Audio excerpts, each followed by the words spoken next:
এই পদটা খেতে বেশ, এক পদেতেই থালা শেষ। আলু ভর্তা, পটল ভর্তা অনেক খেয়েছো, চলুন দেখে নিন আজকে এই ভর্তার রেসিপিটি। চলুন রান্নাঘরে।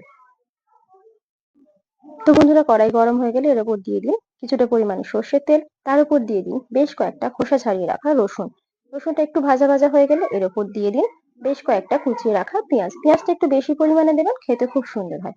এবারে পেঁয়াজ আর রসুনটাকে এপিট ওপিট করে ভালো করে নাড়িয়ে নিয়ে দিয়ে দিন বেশ কয়েক টুকরো কাঁচা লঙ্কা, বেশ কয়েকটা দেবেন, এটা একটু ঝাল ঝাল খেতে বেশ ভালোই লাগে।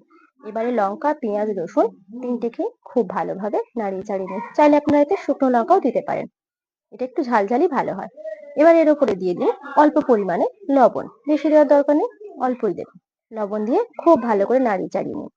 এর উপরে দিয়ে দিন বেশ কয়েকটা কুচিয়ে রাখা ধনেপাতা। ধনেপাতা দিয়ে এপিট ওপিট করে নেড়ে নিন, এটাকে এবার শিলে ফেলে বেটে ফেলুন। তো এভাবে বেটে নিন, তৈরি হয়ে গেল আমাদের আজকের ভর্তার রেসিপি।